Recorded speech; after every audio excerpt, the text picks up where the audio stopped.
안녕하십니까. 이번 시간은 shipping terms에 관해서 얘기해 보도록 하겠습니다. 우리 계약서도 보나요? 매매 계약서도? 무슨 갑자기 또 치고 들어와. 아니 뭐 선적 조건이라고 해서 매매 계약서까지 공부를 하셨나? shipping term. shipping term은 뭐예요? 선적 조건. 그 선적 조건은 언제부터 언제까지 선적해야 되느냐? 이게 계약서에 들어가는 게 화물 물품의 인도 시기를 약정하는 그런 조건은 선적 조건이라고 그것도 하잖아요. shipping이라 하고요. 물건 실을 때 예. 누가 돈을 내느냐. 그것도 shipping이잖아. 그건 하역비 부담 조건이라고 보통 얘기를 하죠. 넘어가자. 지금 그러면 우리 그거 하는 거예요? 벌크 화물 하는 거예요? 아니 컨테이너 화물에 필요한 용어인데 예. 벌크에서 왔기 때문에 좀 진도 좀 나가지만 좀 순수해서 하는데. 아니 그냥 궁금해서 궁금해서. shipping terms의 종류는 뭐가 있느냐 한번 봅시다. FI, FO, FIO 이런 말도 있고, 그 다음에 burst terms, liner terms 이런 말도 있고, tackle terms 이런 말도 있습니다. 근데 위에 것은 모두 bulk하고 있습니다. 지금 나오잖아 지금. 이게 다 이제 bulk에 쓰는 얘기인데, 컨테이너 화물 같은 경우에는 CY 텀하고 CFS 텀 이밖에 없어요 사실은. 일반적인 경우로는. 그래요? 한번 봅시다.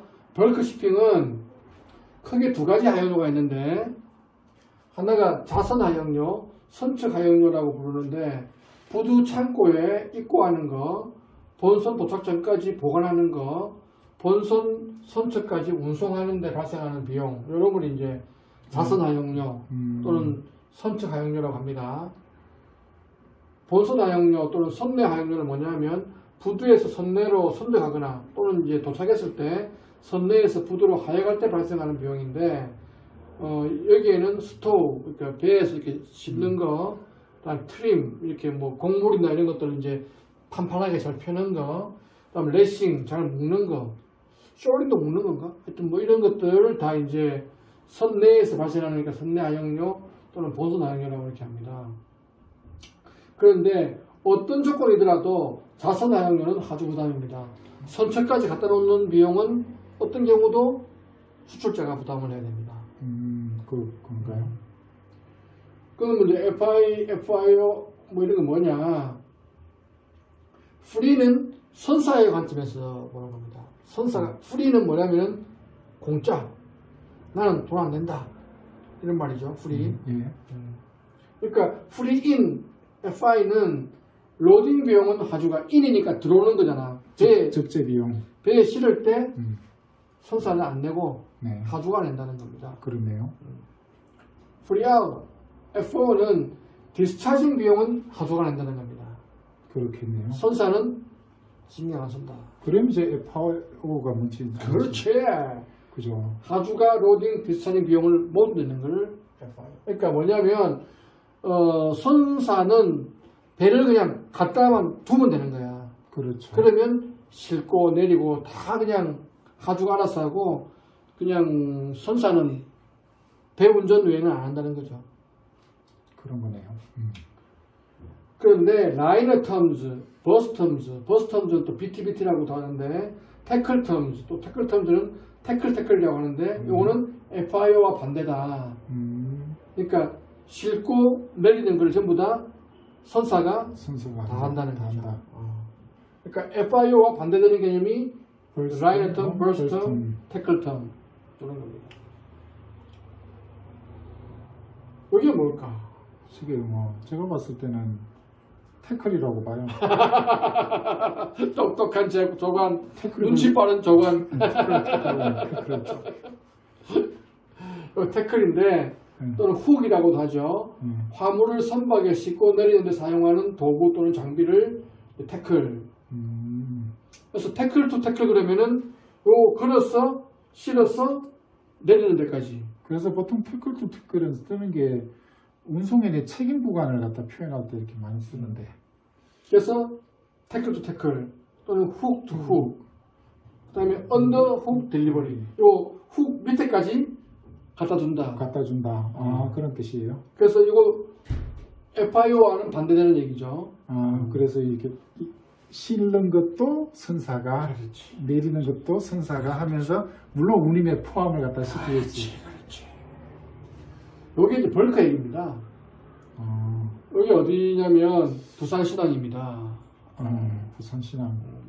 컨테이너 부두죠. 이제 컨테이너 얘기하려고. 여기 이제 배에서 캔츄리 크레인에서 이제 묵을 싣는 겁니다. 배에다가. 우리가 옛날에 얘기했던 복습인데 이 부분을 뭐라 그러죠? 이거 벌스라고. 벌스. 배가 붙는 데를 벌스라 그러고. 승석. 이 부분을 뭐라 그랬죠? 이 부분이 저기 에이프론. 요 뒤에 여기 뭐라 그랬다 했죠? 마샬링. 오, 우수한 학생이네. 기본적으로 알고 있단 말이에요. 왜 그래요? 여기 이제 에이프론을 다시 확대한 거죠. 이렇게 크레인 있고 요 밑으로 트럭이 다니고 이쪽에 배가 붙는데 지금 배가 지금 없는 거죠. 그래서 이렇게 떠서 싣기도 하고 싣고 와서 내려서 요 밑에 있는 트럭에 컨테이너 올려주는 거죠. 앞치마 어마어마하게 앞치마 크네. 그 다음에 요거는 이제 CY 컨테이너 이제 들고 내리고 하는 CY가 이제 있는 거고, 그 다음에 컨테이너 화물은 FCA는 CY에, LCA는 CFS에 그냥 갖다 주면 끝나는 거예요. 그러니까 컨테이너 화물은 CY 조건하고 CFS 조건밖에 없다. 근데 왜 저기 하이어비를 했어요? 가만히 있어봐. 좀 진도 좀 나가 순서대로 합시다. 근데 그 이후 선적까지는 캐리어가 오퍼레이션을 다 합니다. 이 이후에는. 그렇기 때문에 CY, CFS, CFS, CY, CFS, CFS 요 4개밖에 없어요. 이게 다 어떻게 보면 라이너 틈에 들어가는 거네요. 어떻게 본격까지는. 그렇죠. CY는 내풍 모은다는 거고, CFS는 이제 보통 포워딩이 하는 거지만 직접 실었으니까 내품 상태에서 책임을 진다는 책임진다. 그거밖에 없는데, 벌크 shipping terms를 쓰지 않고, 그러니까 컨테이너 화물은 자선 하용료, 본선 하용료 대신에 THC를 받는 거죠. 그렇구나. 자선 하용료 대신 THC를. 그렇죠. 좀 개념이 다르죠. 그러네요. 하여간 이 CY에 물건을 넣었기 때문에 터미널에서 발생하는 비용, 터미널 핸들링 차지를 받는 겁니다. 컨테이너 화물은. 그렇구나. 요게 이제 차이가 있는데, 다시 한번 보면 요거는 이제 부산 북항이에요. 굉장히 빽빽하죠. 곧 없어질 북항인데, 또 이제 지붕 있는 것들이 아마 이게 CFS일 가능성이 많아요. 그럼 이제 이 CY에 물건을 넣으면 이 안에서 벌어지는 일에 대해서는 그 하주는 관여할 수가 없잖아요. 그렇죠. 그래서 이게 터미널이잖아. 그래서 이 안에서 밖으로 빼고 마샬링 야드에 갖다 놓고 뭐 옮기고 하는 것들은 다 THC로 받는 거죠. 터미널 핸들링 차지를 청구하는구나. 그렇죠. 그런데 예외적으로 컨테이너 터미널이 발달하지 않은 부두로 컨테이너 선박이 입항할 때 이때 FI 또는 FO 조건을 사용하기도 합니다. 예를 들면 그렇구나. 예를 들면 뭐 그럴 리는 있을지 모르겠지만 이제 북한이 개방돼 가지고 이제 북한하고 무역을 한다. 그래서 컨테이너선에 들어갔다. 뭐 남포항에 들어갔다. 갔더니만 아까 보여줬던 그런 컨테이너 터미널 같은 게 준비가 안 돼 있으면 터미널 핸들링을 할 수가 없잖아요. 그러면 터미널 핸들링 차지를 못 받고. 그렇지. 그러니까 그럴 때는 어떻게 하냐 그러면 BL에 프리아웃이라고 표시를 하고, 프리아웃. 도착항에서 DTC 받지 않고 수입자가 알아서 다 핸들링해서 가져가라. 도착에 컨테이너 시설이 없으면은 FI 조건으로 되는구나. 도착지에서. 도착지는 FO지. FO 그 또 도착지에서. 이제 남포항에서 실을 때는 FI, 프리인. 그러니까 선사가 탈 수 없으니까 너가 알아서 갖고 와서 실어라. 뭐 이렇게 되겠죠. 남포 특별시 아니에요? 몰라. 예를 든 거야. 그 특별시 실제로 북한에서 자랑하는. 심지어 내가 신입사원 때는 그리스 피라이오스도 프리아웃 포트였고, 우크라이나 오데사 있는 데도 프리아웃 포트였어요. 알렉산드리아도 아마 프리아웃이었을 거예요. 알렉산드리아 같은 데도 아직 그런 데도 굉장히, 그러니까 프리아웃이 많았어요, 실제로. 이제 그게 아까 보여줬던 그런 터미널이 발달을 해야만 되는 거니까. 그래서 프리아웃이라 그러면 도착항에서 수입자가 돈을 내고 물건을 다 가져가는 그런 조건이고, 또 하나 뭐였냐면 OG, Out of Gauge. Out of Gauge. 이건 무슨 말이냐면 컨테이너 안에 들어가지 않고 컨테이너 밖으로 삐져나오는 삐져나오는 오픈탑이나 플랫넥 같은 경우에 그런 오지 화물 중에서도 특히 브레이크 벌크 작업을 할 경우 브레이크 벌크는 뭐냐 그러면 컨테이너 위에다가 먼저 플랫넥을 깝니다. 뭐 플랫넥 컨테이너 3개를 깐다든지 뭐 2개를 깐다든지 5개를 깐다든지 이렇게 깔아가지고 네. 마치 벌크 베인 것처럼 네. 만들어 놓고 그 위에 큰 화물을 이렇게 이제 크레인으로 들어서 이렇게 올리는 거예요. 그걸 이제 브레이크 벌크 작업이라고 그러는데 이런 경우에는 태클텀들을 적용합니다. 태클텀. 왜냐하면 이제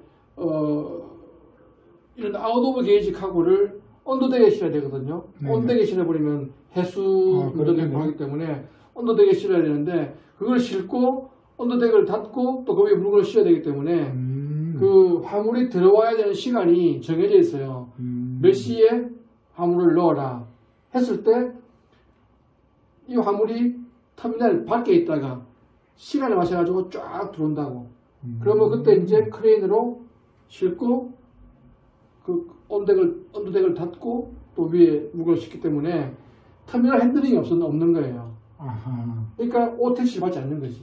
그래서 보니까는 원래는 CY, CFS 조건만 있는데 이런 특별한 항구의 사정이라든지 화물의 사정에 따라서 벌크의 개념을 갖다 빌려다 쓰는구나 이렇게 정리가 되네요. 그래서 벌크 개념을 쓰다 보니까 컨테이너에는 없는 용어이기 때문에 네. 컨테이너화 하다 보니까 네. 원래의 뜻과는 약간 좀 다르겠죠. 네. 하지만 중요한 거는 프리아웃 그러면 THC를 안 받는다. THC를 안 받는다. 태클텀 THC 안 받는다. THC 근데 대신에 비용은 바이어 수출자가 부담한다. 그래서 컨테이너 화물의 경우에는 THC를 받느냐 받지 않느냐에 따라서 뭐 이게 프리아웃이냐 프리인이냐 뭐 태클이냐 뭐 이렇게 이제 구분할 수가 있다.